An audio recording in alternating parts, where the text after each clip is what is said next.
Hi, welcome to the Avrum Rosensweig show. Welcome to one of the internet's best podcasts, where we dive deep into the lives of the extraordinary and fascinating people who leave an indelible mark on our world. Join us as we explore their captivating stories, remarkable achievements, and unique perspectives that shape history and inspire generations. Get ready to embark on a journey through the lives of inspiring people unlike any other.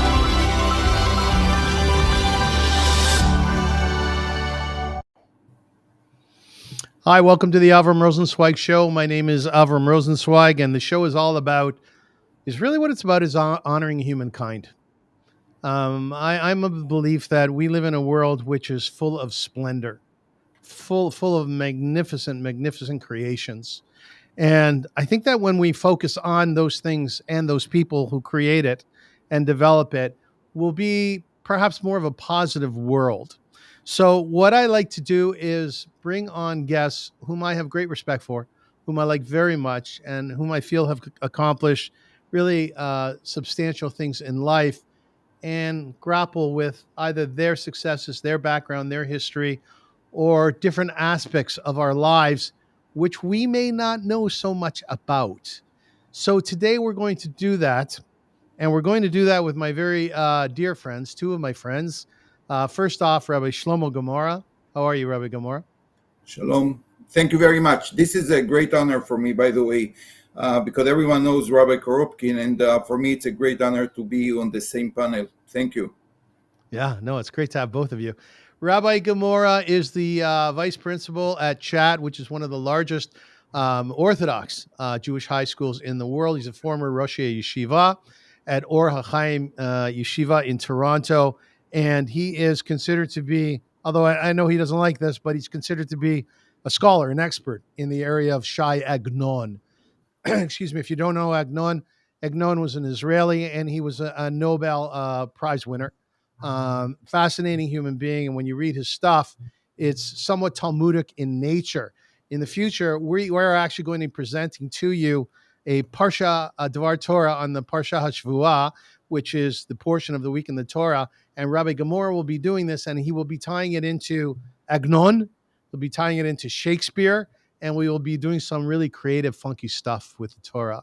My second guest to this afternoon is Rabbi Daniel Koropkin. How are you, Rabbi Koropkin?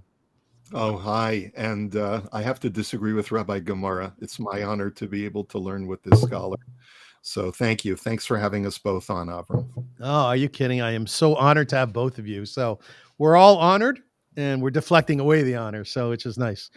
Rabbi Koropkin is the senior spiritual leader at the Bayit Synagogue here in Toronto. The Bayit Synagogue is one of the biggest Orthodox shuls in the world.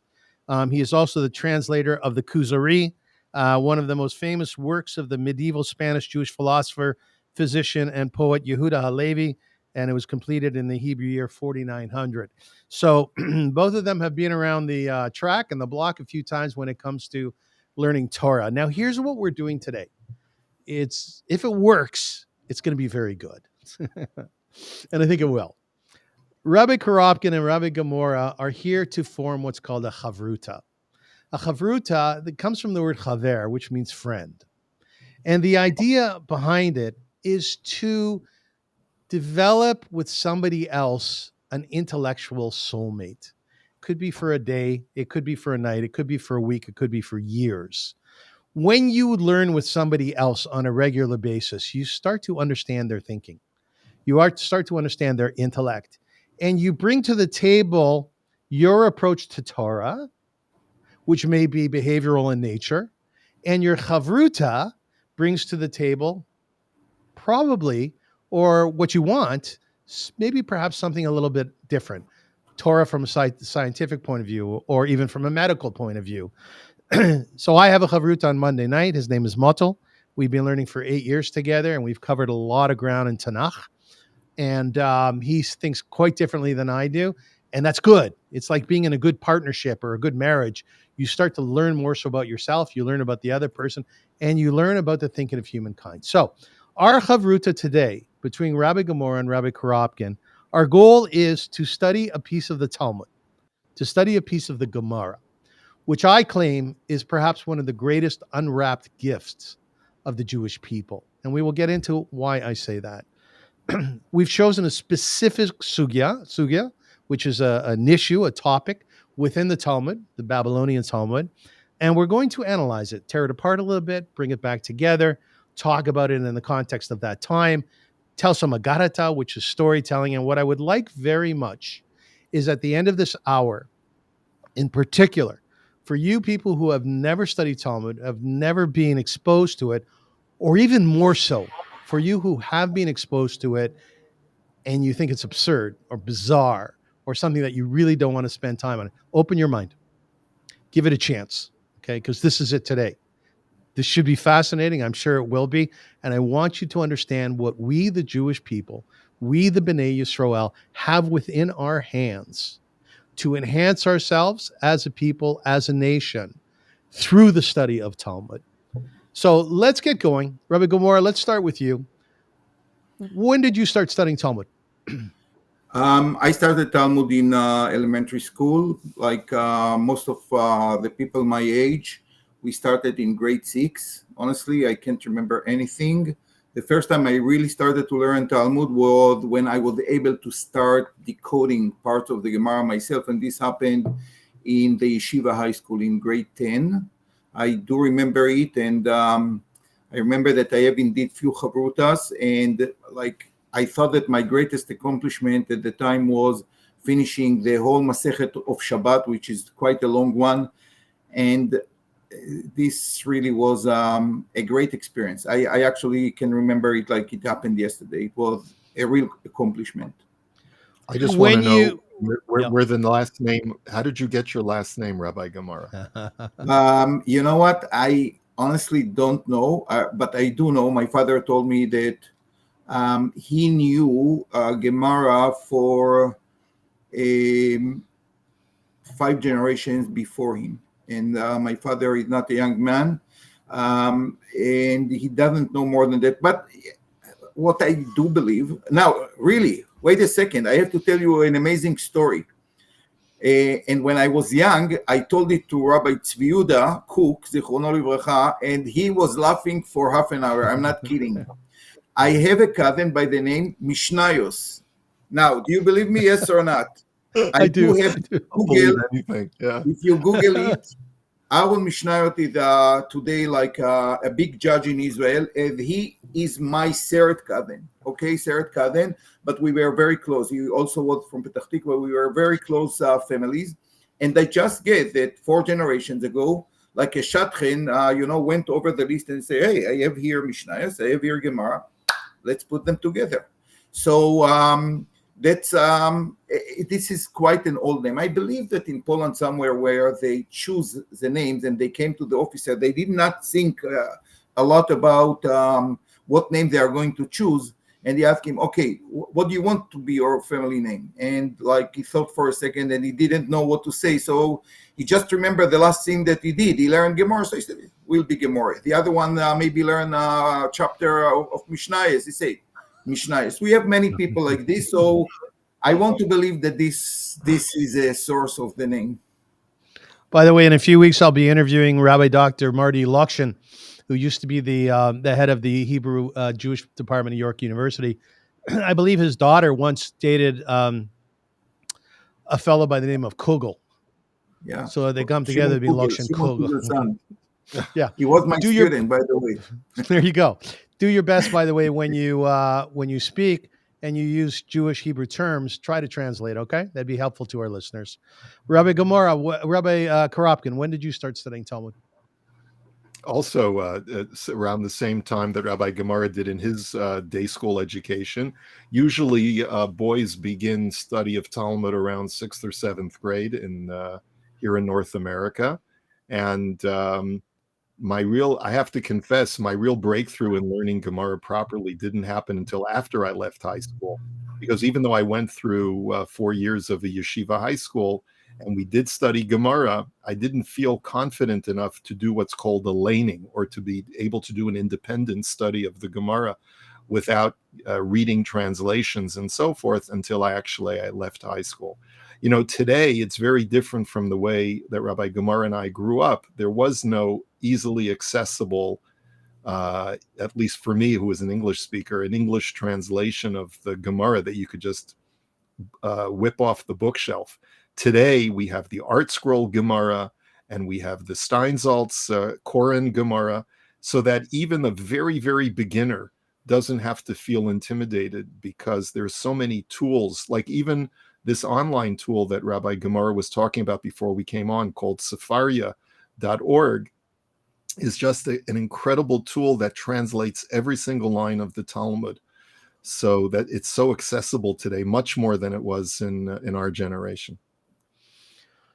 Would you agree with me, either one of you, that to a large extent the Talmud has gotten a pretty bad rap over the years? Clearly not from those people who love it, but for many people who went through the yeshiva world or even went through chat, that you'll often hear from people. I'll tell people about my experiences with the Gemara. I started learning 4 years ago, Daf Yomi, which is a page a day. And that's after going through the yeshiva world and really kind of just deflecting the Talmud away from my life.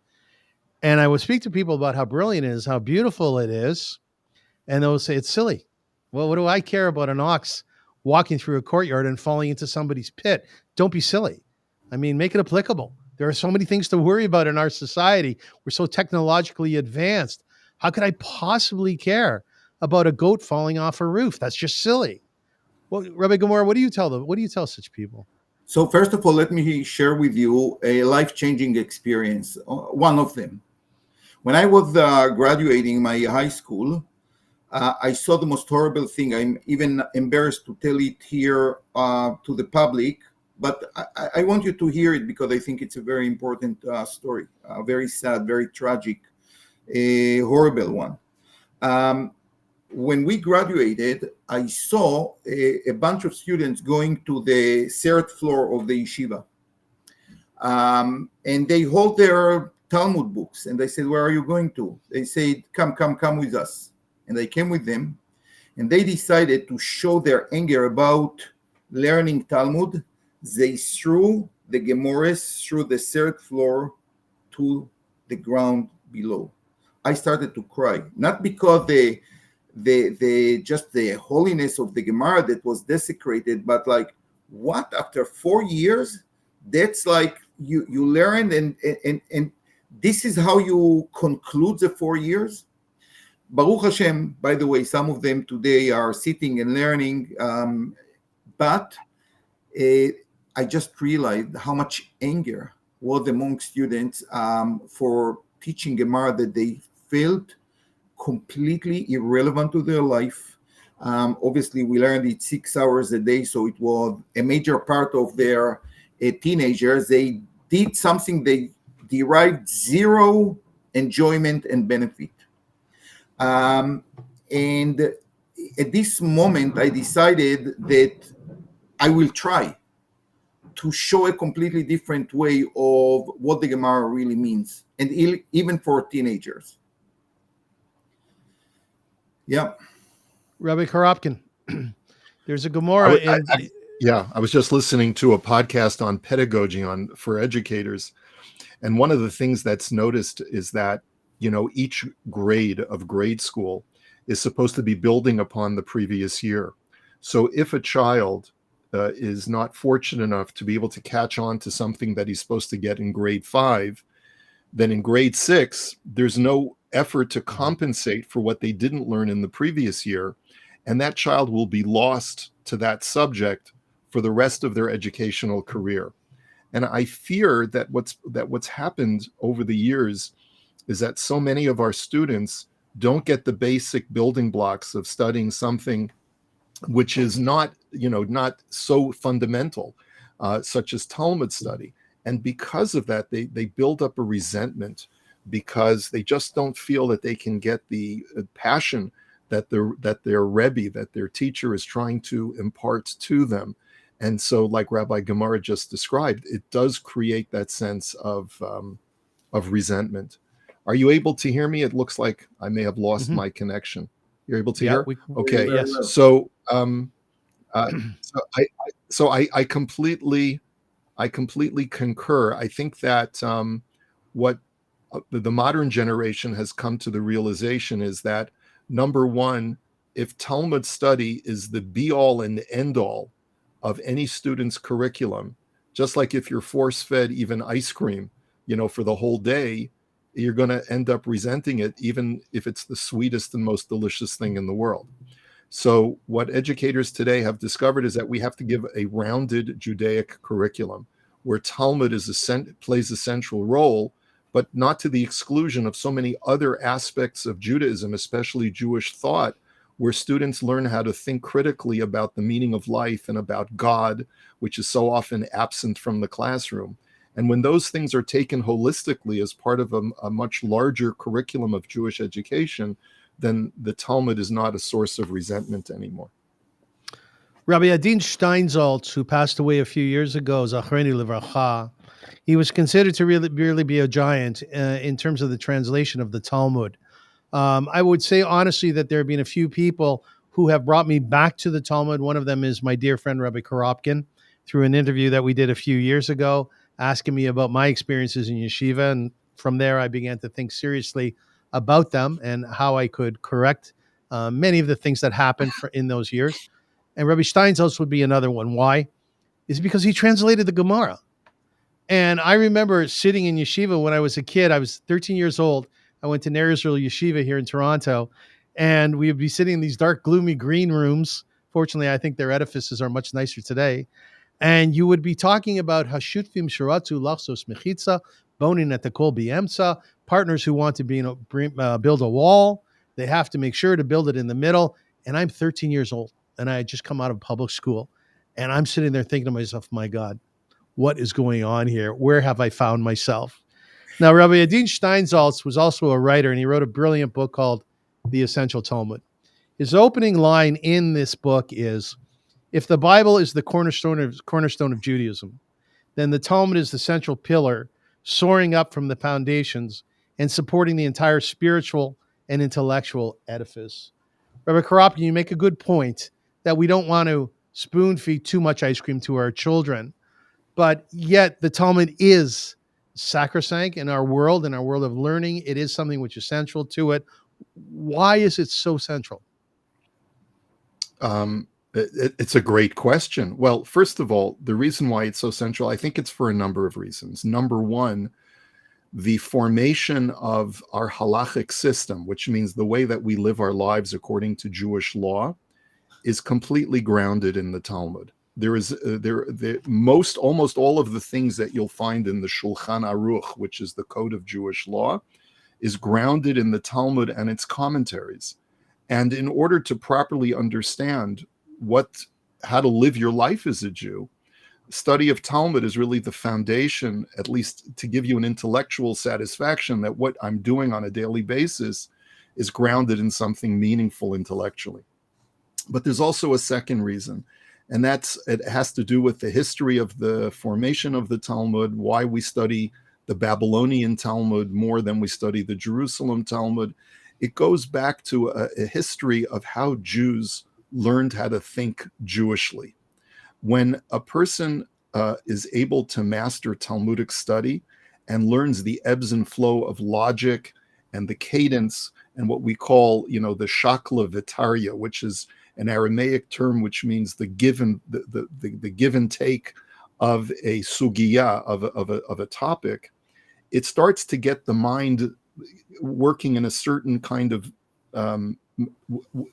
in a certain way of syncing with the way that the Talmud thinks. And so there's something called a Yiddish cup, something called like a Jewish way of thinking that originates with studying Talmud. It's a very scientific way of thinking, a very logical way of thinking, and it actually provides grounding for so many areas of discipline in the secular world also, which is why so many young men or young women who go to yeshiva or seminary are already immediately advanced in their ability to, let's say, take the LSATs and get accepted into law school, because they've already mastered a way of thinking logically, thinking critically about a lot of legalistic kinds of things. And that's really been the key of our advancement in scholastics throughout the centuries. It's not for naught that the almost a quarter of all Nobel Prize winners in the sciences are Jews. It's because there's that Yiddish cup that we've developed over the centuries that's grounded in Talmud study. It's why also in South Korea today, the Koreans are studying Talmud, because they've identified that that's the key to Jewish success. So Rabbi Gemara, so the rabbis are walking around in the time zero, in the year zero, a little previously to that, and they have all this Jewish information up in their head. And they'll come together and they'll give these magnificent classes to their students, some of whom are brilliant, and before the Jewish holidays. Somebody comes along and says, look, there's a problem here, because the students who are holding information about damages within the Jewish construct, well, they live over here. And these other students who have lots of information in their head, all about the laws of pertaining to women, well, they're way over there in another town. We have a bit of a problem here. We're not being as efficient as we could be in terms of the development, but even more so, the organization, the coordination of Jewish thought. Well, what happened then? Absolutely. That's the beauty of the Talmud. I don't think that there is one opinion that is not under debate. And this is another reason why the Talmud became so fundamental for the Jewish people, because from a very young age, you learn that you can have two contradicting opinions, and each one of them contain a truth.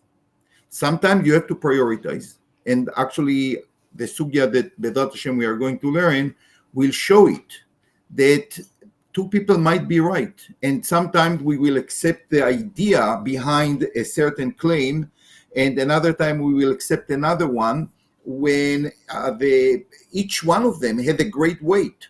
One is talking about the private right, the other one is talking about the public right, and we know that you are absolutely right. Different systems judge certain cases in different ways, according to certain values, according to majority of the people who hold certain values, and the Talmud is no different, with one big difference. We have to remember the Talmud try to tell us what is the word of God, because at the end of the day, the Talmud explained the Mishnah, who contained the entire knowledge that came from Moshe Rabbeinu to Rabbi Yehuda Hanasi, and sometimes they were writing it in a very short way. Sometimes they never wrote it. It just was tradition that went from one generation to another. And you really want to know what Hashem, what God told Moshe Rabbeinu on Har Sinai. What Hashem left us is Torah Emet. Hashem gave us Chayei Olam. He gave us the Torah, and from there on he said, my dear children, it's yours. You will find what I really want from you. And that's exactly what the Talmud is doing in every single page. We try to find out what is Dvar Hashem. And since Dvar Hashem, the word of God, can be on many levels. One is about compassion, and sometimes it's about justice. Sometimes it's about being generous, and sometimes to hold back. And you want to know what really God wants you in a certain situation. And it might be the two scholars of Torah might disagree what Hashem wants you to do at this situation. That's the way I take it. Rabbi Gemara, tell us about Beis Shammai and Beis Hillel. Who were they? And Beis why are they Shammai significant? and Hillel were people who lived, first of all, let's talk about Shammai and Hillel. Shammai and Hillel lived in the first century BC, and actually they were the last generations where there were actually no debates upon the laws of the Torah. Until their days, there was a mechanism that decided upon all communities what is the law. You went to the rabbi, they had a clear tradition about each and every law. This changed in the days of Shammai and Hillel. We already find disagreement upon 3 laws in the Talmud. There are a few more in the Tosefta, and they all stem from the same ideas. And then you have Beit Hillel and Beit Shammai. Beit Hillel means like Hillel was the head of the Academy of Hillel, and he had many, many students. And Shammai was the head of the Academy of Shammai, and he had many, many students. And, from three machlokot, three debates between Hillel and Shammai, we come to something around 300 and I believe 20 or something like this between their students. And there was lack of clarity how you interpret the word of God.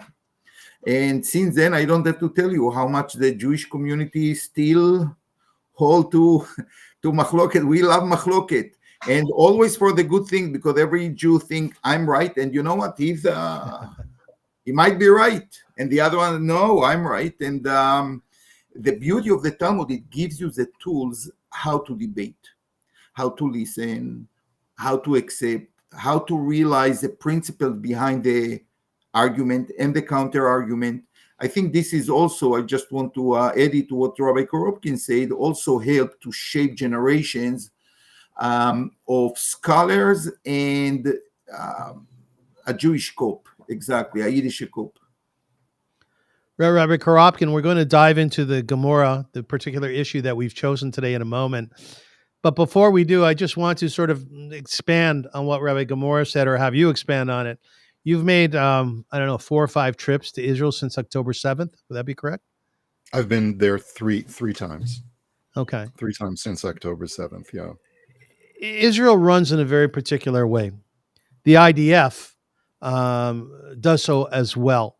There is a lot of room for maneuver within the IDF in terms of people's ideas, in terms of the creativity that's required in a war, as we are in right now. Do you see the Yiddish Cup? Do you see the Talmud in action amongst Israelis, whether they're secular or whether they're religious? Well, you do see it, but in some very subtle ways. First of all, I don't know if you've seen any of those photographs of the religious chayalim, the religious soldiers out in the battlefield, whether it's in Gaza or up north out in the forest. These are young men and sometimes young women who have a sefer, who have a Jewish book with them, so that while they're standing guard or while they're on a break, many of these kids are doing daf yomi while they're doing army service. And what I think is so beautiful about that is that it sort of negates so many of the arguments from different religious groups who criticize mandatory army service in Israel because it takes people away from Torah study. When you're in a time of war, there should be a sense of duty of every single able-bodied young man or woman who is able to serve in the army to do so. And what you see from these young men that I've seen in the photos is that every spare moment that they have, they're dedicated to the study of Torah, and in many cases, the study of Gemara. Let me also mention that the ethics of war is something that is being hotly debated today. And there is so much propaganda and rhetoric against Israel today in the media that we lose sight of the fact that in the history of urban warfare, Israel is fighting the most moral war at its own expense, in the sense that the number of civilian casualties versus terrorist or combatant casualties that is currently taking place in Gaza and in the north is minimal compared to other areas and histories of urban warfare. This was recently written up in a Newsweek article, but I'm sure most people haven't read it. The fact is, Israel is not getting credit for the tremendous pains that it takes to minimize civilian casualty based on so many of the laws that are contained in the Torah and that are expanded upon in the Talmud. And finally, this is not so much Talmud related, but it's related to the general man on the street, man or woman on the street. The Torah is on the lips of every single Israeli today, whether they're saying Baruch Hashem, thank God, or whether they're quoting something from Tanakh, or whether they're discussing Shabbat. There is such a beautiful, beautiful renaissance of religious observance and Torah study in the general population, whether or not people are what we would call Orthodox or not. Just a beautiful, beautiful renaissance of people wanting to reconnect with the source of what makes us the Jewish people. And the ultimate source of what makes us the Jewish people is the Torah and its commentaries, including the Talmud, that binds us all together. It is the raison d'etre for having a Jewish state. And people now, because there's so much unity in Israel, are coming to that realization. I mean, I stood in the front of a burnt out home in a town called Kisufim in Gaza with the fire marshal, who was the head of the fire department in that little town. He was standing in front of his daughter's home. She was burnt alive together with her husband. And he said, I couldn't save my own daughter from the thing that I've been trained to save people from on October 7th. But at the end of the day, his mantra was that Judaism glorifies, and he's speaking without a kippah. This is not a religious man. He says, Judaism glorifies life.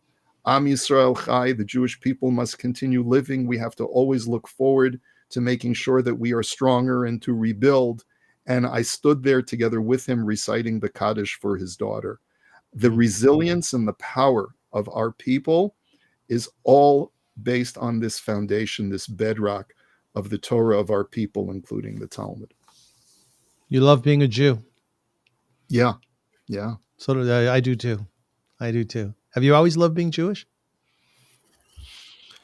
I can't say. I'd have to do a play-by-play analysis. I mean, Yeah, I grew up in Hollywood, California, where sometimes, it was a drag to be an observant Jew. But that's for another time. Okay.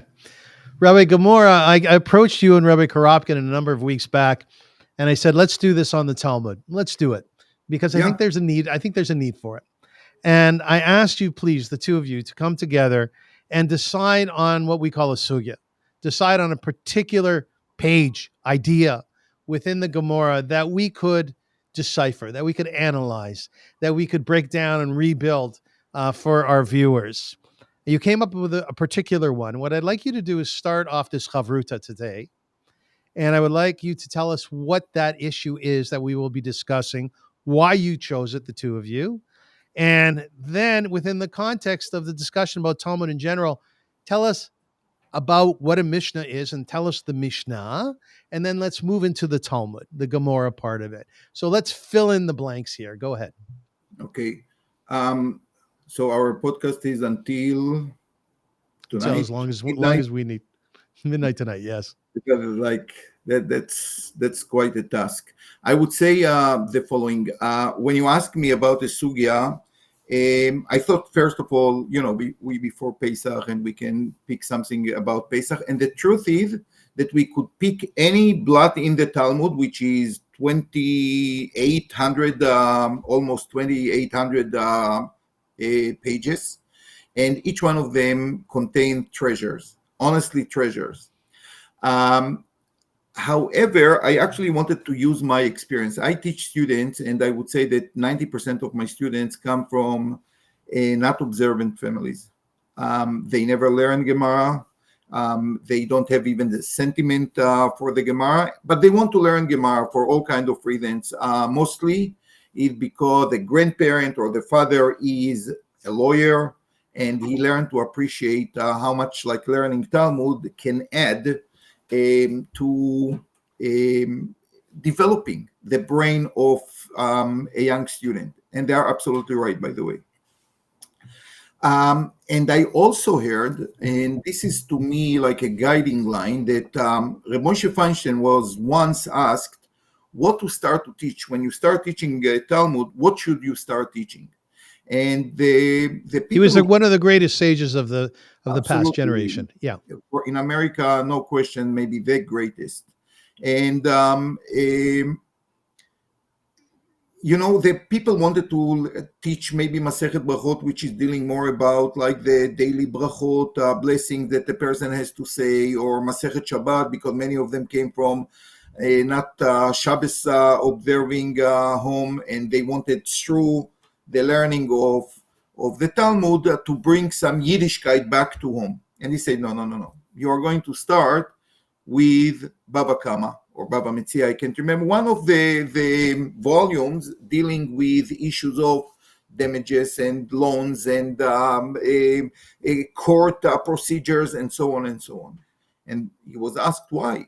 This is so irrelevant to their life, and we are not going to gain any education, like Yiddish education. He said, no. People immediately attract to the logic of the Choshen Mishpat, this part of our literature dealing with financial issues, because everyone like to understand like how to behave in a certain dilemma, ethical, financial, and so on and so on. And this is exactly one of the things that we are going to learn in a very short time. And therefore, I decided maybe we should do the same, because it works with my students many times. They love the debate. They love to see the special way our sages and the Torah think about things, which is very different in many times from the regular thinking. Especially the ethical thinking behind the law is significant, and really like open the heart and the mind to understand what Torah is all about. And that's why I suggested the sugya of de nehene v'de lo chaser, namely what happened. And the Gemara, the Talmud present a certain case. There was an empty house that someone who realized the opportunity, instead of renting a house and paying $2,000 a month, there is at the end of the street an empty house. A person ran away for all kinds of reasons. Maybe we'll talk about it when we go into the learning itself. And he says, listen, this guy, he left me an empty house. He's not going to ruin anything. Remember, we are talking about empty houses in the time of the Talmud, so no one had expensive furnitures or something like this. It was just the protection of four walls and the roof above his head. And he lived there for a few years. When the original owner came back after so many years, he said to the guy, listen, you saved $2,000 a month. You lived here for 5 years. That's 60 months. I don't want you to pay me like you would rent a house for $2,000 a month, but pay me something. After all, you saved so much money. And the other guy says, listen, indeed I benefited, but don't be a wicked person. I did not take anything from you. You just realized that I live there. Should I pay or not? That's a question, and the Gemara define it as a big question. Should he pay, or maybe shouldn't he? That's a main idea of what we are going to discuss. So, okay? Rabbi Koropkin, and again, I want to educate as we go, not only in terms of the sugya, but also in terms of the construct. There's a Mishnah and there's a Gemara, right? Having to do with any issue in the Talmud. The Talmud and the Gemara are the same thing, by the way. Well, what's the Mishnah on this issue? And then let's dive into the Gemara. So the Mishnah was composed by Rabbi Yehuda Hanassi sometime in the middle of the 2nd century of the Common Era. And he wrote in a very, very terse way to try to minimize the amount of text that would be passed down so that it would retain most of its orality. And this particular section of the Talmud is talking about damages, animal damages. I may have an animal in my possession on my farm that actually starts eating somebody else's produce. And the question is, what is my obligation? Normally, you would say that if my animal goes ahead and eats someone else's produce, I have to pay for the produce that the animal ate. But the Mishnah basically says that sometimes if the animal is eating produce that was already out in a public domain, the owner of the animal might be exempt in that situation. So that sort of is the entree to leading to a whole discussion of when does someone have to pay for something that was free anyway? That really there was no price tag on that. On the one hand, you can look at it from the perspective of the consumers, Rabbi Gemara said, Or you can look at it from the perspective of the person providing those goods. From the perspective of the consumer, he benefits, so perhaps he should pay based on his benefit. On the other hand, if you look at it from the perspective of the owner of those goods, if the owner of those goods didn't have any useful financial objective for those goods, he's really not out of pocket. So then why should I have to pay him? And that's really the tension that is the opening of this Talmudic discussion. All right. What I would ask the two of you to do as our chavrusas today is to go at this as you would in the Beit Midrash. When you're learning together late at night, there's a candle lit, you have some snacks in front of you, you're fascinated by this question, it's applicable. Go at it as a chavrusa would. So Rabbi Gemara, since you're the master educator in this group, maybe you could do the reading for us and the translation. I'll be more than happy. Then we'll jump in. Okay. So I will start the reading of the Gemara. I just want to warn one more warning. The Gemara was written in Aramaic, so it's not even Hebrew, and certainly not English. And there was a reason, because the Talmud is called Babylonian Talmud, and it was composed in Babel, in a time, by the way, of something around 400 years. And the official language was Aramaic. This was the English of the time. So sometimes it looks like we have like a triple challenge. We have to read the Talmud, which is a different language. By the way, many similarities to Hebrew, but still different languages. And then to understand like the background of it, and then to translate the discussion itself that we are going to see. So the two people that are discussing at this point, one his name is Rav Chisda. The other one is a student who did not show up to the academy. And you have to understand, these people woke up early in the morning, went back home to eat something late at night, and the whole day long, sometimes 14, 15 hours, they spend the time in the yeshiva. What about the wife? She's at home. What about the children? She will take care. They were spending their time in the yeshiva, and there was one event that Rami Bar Chama was a student, a young student. Unfortunately, the Gemara said that he was young, very, very young. He was 27 years when he passed away. But he was a brilliant mind. And Rav Chisda, the head of the academy, told him the following: Lo havet gaban be'urta betchuma. You were not with us, unfortunately, yesterday at night in the yeshiva. De'ibayalan mili me'algita. We had a fantastic question that we discussed all night, and we needed you, and you weren't there. Yeah. By the way, what a beautiful way to tell a student, why didn't you come? You know, instead of like telling me, where were you? Yeah. Like you tell him, we needed you. Yeah, we needed you. Yeah. So that's how the discussion starts. So he said he wanted to intrigue him. He did not say right away, like what is he going to talk about? He wanted to intrigue him a little bit, you know, like we do with Manishtana. We start the Seder with question. So he asked him, my mili malita, what was this great thing that you discussed? So he told him, Amar le, Adar bechatzer chaviro shelo midatu. A person, as I described before, lived in the chatzer, in the compound. In their time, if you were in Old Jerusalem, you saw the chatzar ha'yishuv ha'yashan. It were few houses open to one chatzer, to one yard. And he occupied one of them. And the friend, or the owner of the house, did not know that someone is there.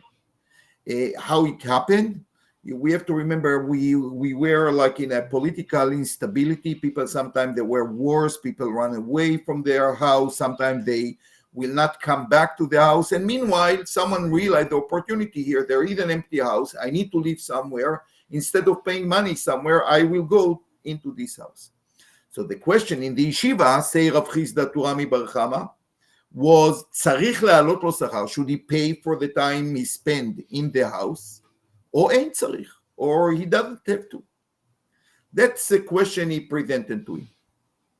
What would you say, Rabbi Koropkin? What would you do? Let's say that we don't know the Gemara at all. Because, by the way, I always teach my students, if you really want to enjoy the Gemara, first of all, think what you think.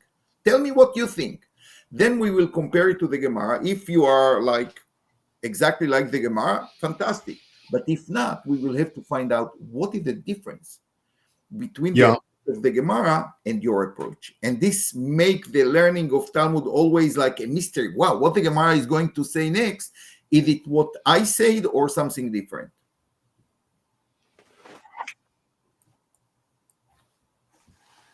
Yeah, I think that's an excellent point. There's a lot to unpack here, especially based on our modern culture. There are some people who believe that in the communist ideal that you have to share everything, and if it's just because you have something, if you don't need it, then what right do you have to deprive it from other people? So why shouldn't someone else take advantage of something that you don't need? But then on the other hand, there's the issue of personal autonomy and rights. So forgetting about the socialist ideal for a second, what about the fact that every person has a right for self-determination and to keep what they own as their own and to decide what they want to do with it? And this is a conflict that is quite contemporary. When the interests of the individual conflict with the interests of the commune, when the interests of one person conflict with the interests of another individual. And there's so many ways to slice and dice this, but it's really nice to see that the same problems that we're facing today are issues that are being faced thousands of years ago as well, perhaps in a different scenario, but it's no different. It's no different. I just sat with parents that are in my shul, and they told me they lamented that they had a problem that one of their children believes that he shouldn't have to work because he's very, very liberal in his politics, and he believes in the socialist ideal that is being espoused by some people on the left side of the aisle politically. And if the government can provide, why shouldn't we take advantage of that? And so there may be undertones of that kind of attitude that you might find in the Gemara as well. This is very interesting. I agree that I did not want to connect it at this point, but I think that John Locke's theory of property might tie very, very well to the thinking behind this Gemara, but maybe we'll talk about it later. But no question that this is also brings some of the beauty of the Talmud, that we deal with people's life. And the major drives in people's life have not changed over the last 5,000 years.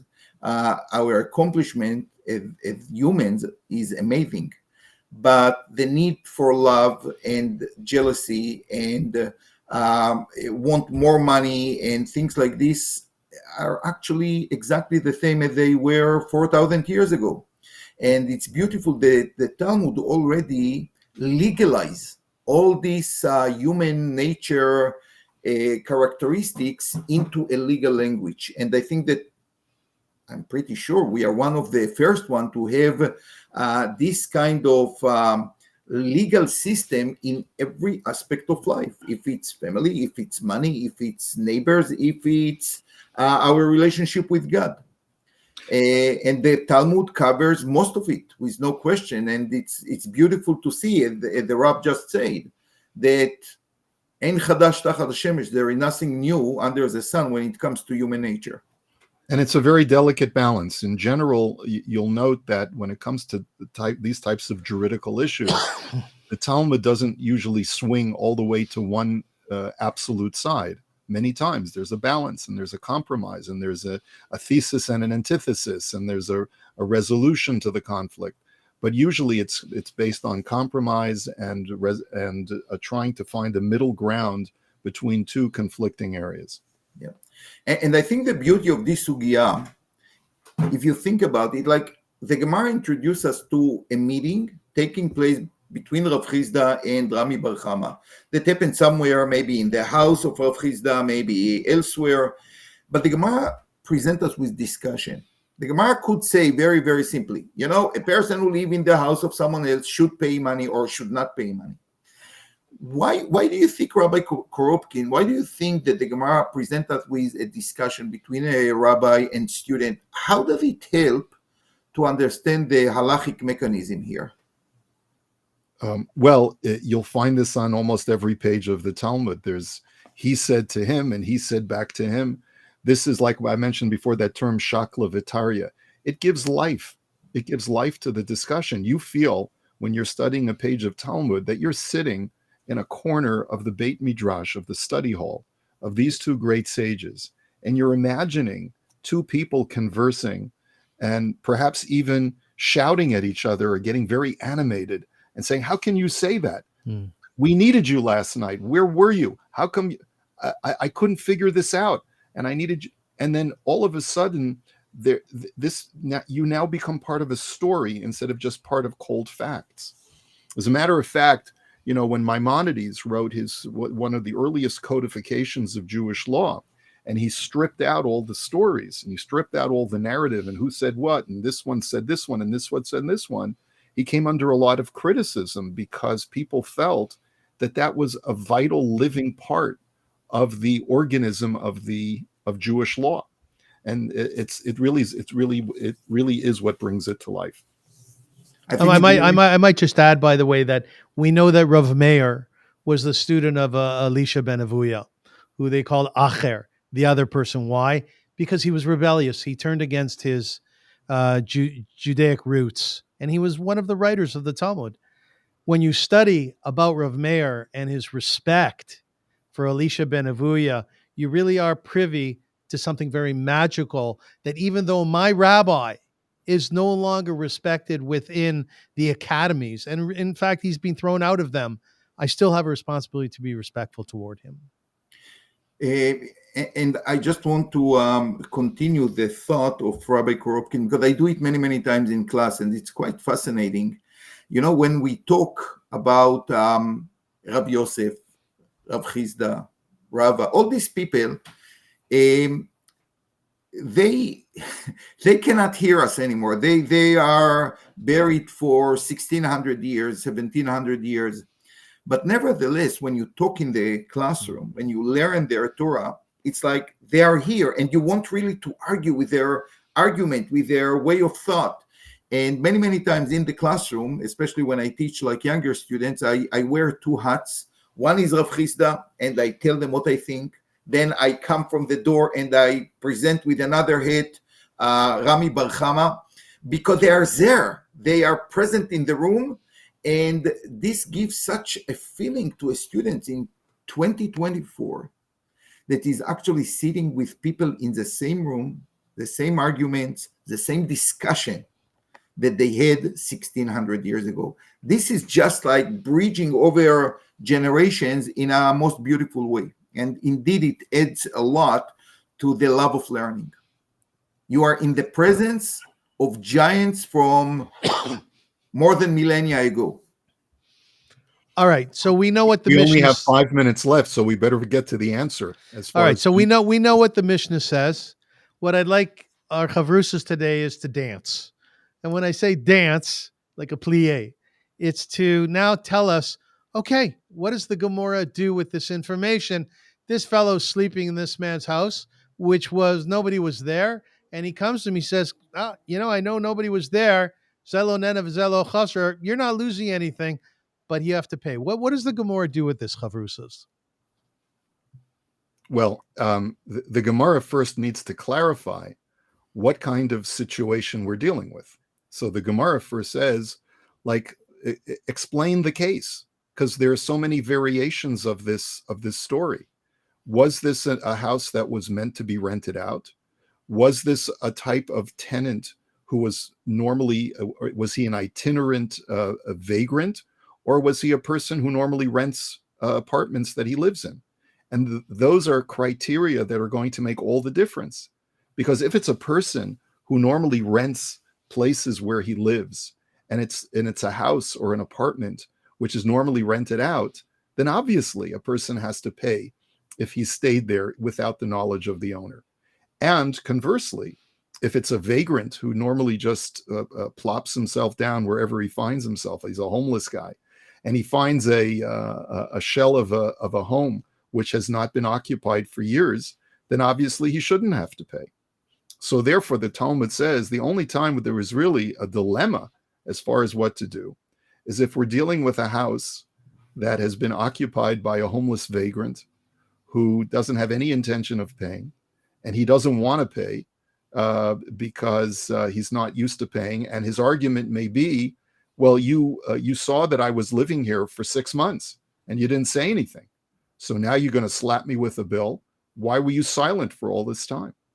And on the other hand, it could be that we're dealing with a tenant who's used to paying, and he just finds a vacant place and unannounced finds the front door open and then just goes inside, even though the landlord wasn't prepared to lease out, because this may have been a summer cottage somewhere by the, in the cottage country, and he had no intention of renting it out, but he could still say, but you normally would pay rent wherever you go. So just because I didn't put up a shingle saying that this is for rent doesn't let you off the hook. Mm-hmm. So it's those two cases that the Talmud says that we have to narrow it down in order to really figure out why this was such a dilemma to Rav Chisda. Yeah. By the way, it can happen today. I can tell you that 2 years ago, we realized, my wife and myself are teachers. So we leave home at 7 o'clock and come back at 4 o'clock. And we realized one day when one of us had a day off, that there is a lady working in the Shoppers Drug Mart not far away from us. And instead of paying money there, she parked on our driveway. Apparently she learned that this this driveway is empty throughout the day. And we found from the neighbor that, they thought it's our car actually, because she's doing it for months and months. And it's the same issue. Like, we did not lose anything. And she actually benefit from not paying parking. Should she pay us or not? That can be nowadays a question. So just to finish it, first of all, I want to say something very important about the Talmud. In the Western civilization, in science, you want to get an answer. You want to know, is it like this or like that? One of the beauties of Talmud, many times you will have a whole discussion, a blot, another one. What is at the end? We don't know exactly what the question. Go and ask the rabbi. Go ask your rabbi, and we don't have a clear answer. Because the Talmud is really not about always finding the final law. It's about the discussion, how you got there. And I'll give you a very simple example. The issue, for example, that we, the Ashkenazim, don't eat kitniot and the Sephardim eat kitniot is actually somewhere in the Talmud.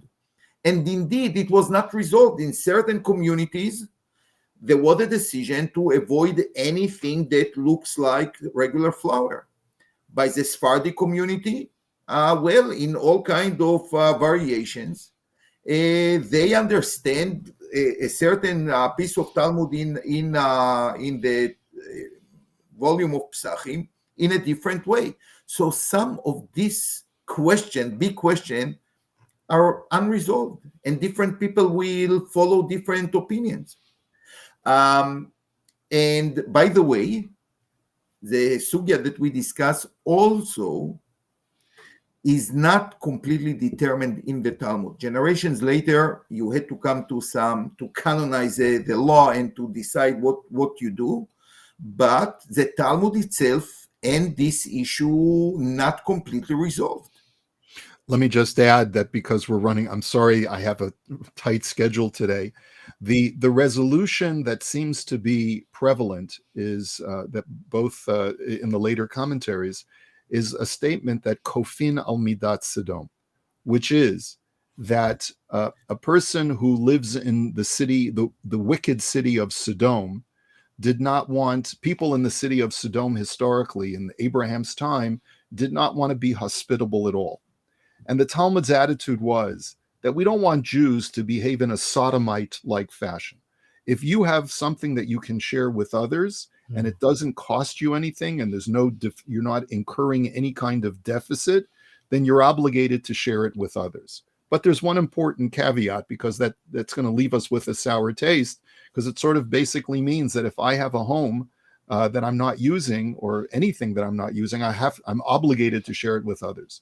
Rabbi Moshe Isserlis in the 16th century codifies this law with the following caveat. He says, this is all after the fact. If someone has squatted on your property without asking permission, if it's a property that you weren't taking rent for, you're not allowed to charge them rent from the past.